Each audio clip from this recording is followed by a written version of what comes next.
Quarantine, locked up, they won't let me out. I'm locked up, they won't let me out, no. Hey, yeah, hey, living like a queen. I got me living my best life. Living like a queen. Hi everyone. I'm one of them girls that clearly has too many pillows because I'm so lonely.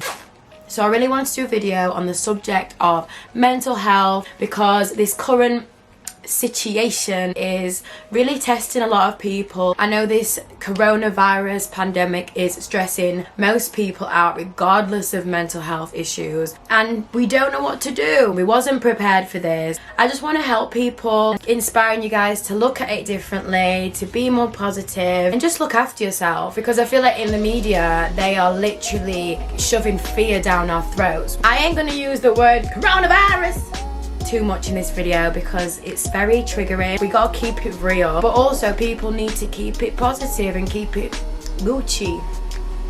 Even aunties and uncles and grannies and granddads all just making us scared. I'm not gonna make it too long. I'm just gonna keep it short and snappy, but I'm also gonna show you what I've been doing throughout the week. I've recorded a few videos and I'm just gonna edit it all together. So a little bit of a backstory on me and my own mental health. I suffer from different levels of anxiety, mainly social anxiety. It can be really crippling and it can also be quite mild. I don't know if I have any triggers. I feel like it's just whenever anxiety wants to come out and say, hey, I'm gonna ruin your life today. Only in the past year I've really looked at my anxiety like head on and dealt with it. But before I used to just avoid, social gatherings. I would cross the street when I saw people on that side. I would avoid busy stores, especially supermarkets and malls. If I'm in a really bad place, then I will avoid it because sometimes you do have to protect your mental health. But most of the time in like everyday life, I face it. Like I'll go to a social gathering that I really haven't wanted to go to and I've been this close to saying no to, and then I've come home from it and just been really proud of myself and relieved that I've actually managed to do that. As small as the challenge was, just to turn up somewhere, it was a really big deal for me. So I praise myself for these little tiny baby steps that I make, and I'm getting better. Not going to things and avoiding my anxiety and pushing it under the rug definitely increased it. It made it even worse. And there's a phrase, whatever you resist will persist, and that shit speaks volumes to me.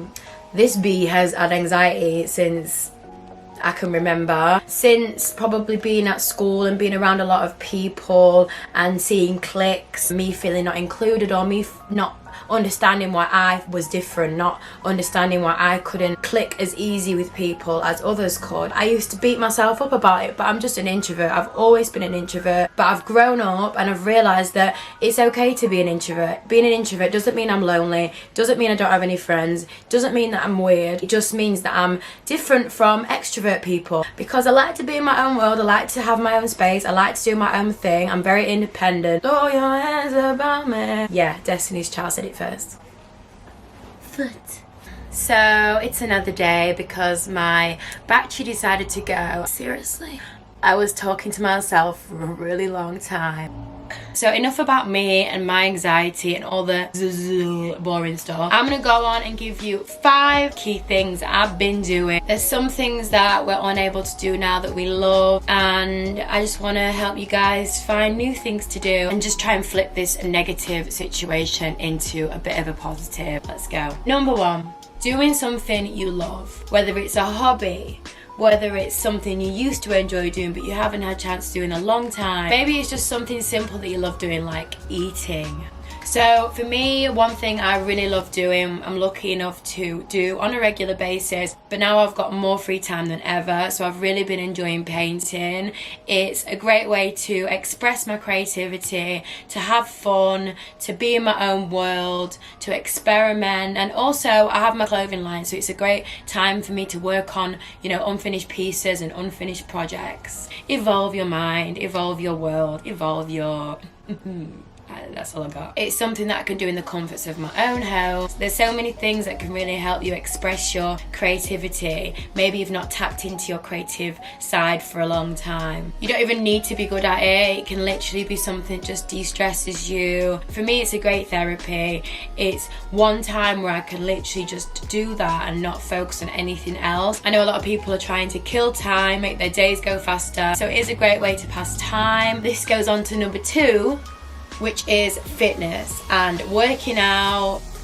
All the energy. I have been working out 2 to 3 days a week, depending on what week I feel like doing the most and what weeks I don't. When I'm not doing my painting and sitting down and being all zen, then I am fitnessing. I ain't no fitness influencer. For me, it's more about my mental health. It really relieves a lot of stress. Working out has been proven to, you know, release endorphins, to lower blood pressure. It's an obvious one and not everyone wants to do it. I feel ya. I think a lot of the reason why people don't want to do it is because we feel like we don't always know what we're doing, we don't look good, we can't be bothered. But working out doesn't have to be that serious, doesn't have to have that Tiana Taylor end goal body. It's not always realistic. I just like to work out, watch YouTube videos, not necessarily always doing it perfect. Just try and have a bit of fun with it. I mean, even if you get tired halfway, I know I get a bit lazy or my attention span's like,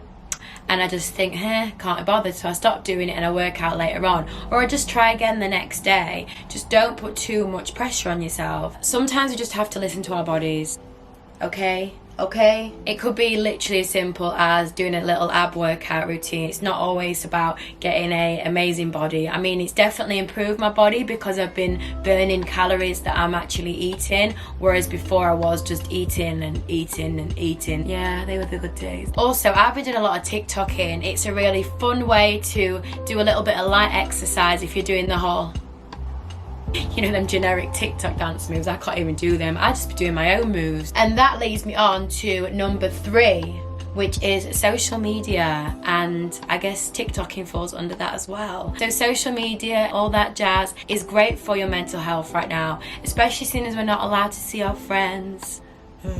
If your friends want to see you, say no. If your friends ask you to meet, you should say no. And there's a lot of people that roast TikToking people. First of all, it makes us laugh, we're enjoying it, we're burning off calories, and it gives people something to do. Do not knock it until you've tried it, because it's fun, okay? Who are you to judge? It's also great to connect to other people. You can connect to your friends, you can meet new friends, you can comment on each other's posts, like, get that validation. And I know for a lot of girls and boys that like to dress up and wear makeup, it's a really great excuse just to be creative, express your makeup skills and style. I know I like to beat my face and take pictures for the gram and do a couple TikToks. And TikToking is super addictive, so once you start, don't come for me. You got all the apps, Snapchat, Instagram, can't think of any other apps. Twitter's good as well because it's got the news on there. You can find things out depending on what source you're getting it from, because there's some unreliable sources, especially when they're talking about the coronavirus. You know what I'm saying? Don't believe everything you read, honey. So social media is a really great way for me to just check in on my friends, see how everyone's doing, see what everyone's up to, have a little snoop. Ghost following is real. That leads me on to number 4, which is family and friends. For my introverted self, I don't like phone calls that much unless you're like my ride or die. With social anxiety, sometimes you feel like they don't want to speak to you, and you literally make scenarios up in your head to the point where you just don't end up calling. So I'm really trying to get over that bull crap in my head and just call my friends, because right now they need me more than ever and I need them. You know, there's alternatives like voice notes or sending Instagram DM videos or Snapchatting.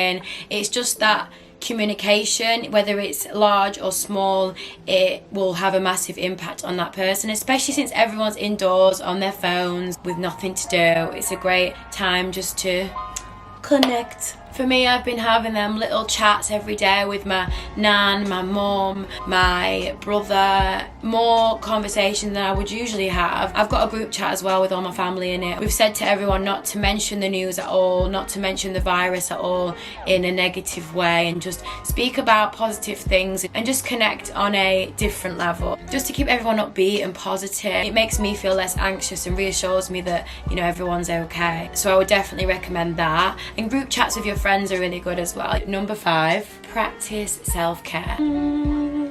I know there's a lot of people in different situations right now that are in more difficult situations, but I just want to remind you that, you know, this is all temporary. I know a lot of people rely on their social lives and it really helps their mental health to see their friends, but this is a really great opportunity just to spend some time alone. It can show you that you're good enough all by yourself, that your opinion is valid in comparison to other people's opinions. You can learn to observe, possibly evolve, and I say this in the most simplest way. Like, you don't have to do something earth-shattering or do something that's going to break the internet. It can be as simple as spending time alone, putting your feet up, cooking yourself a meal maybe you don't get a chance to do usually. Even that is an evolution in itself. In a world that's filled with so much noise, especially for me living in London, we've finally been given quiet, so use it, celebrate it, embrace it. So the things I've mentioned I kind of always do, maybe not to the extent that I'm doing now because I've got way more free time, but I really want to try and do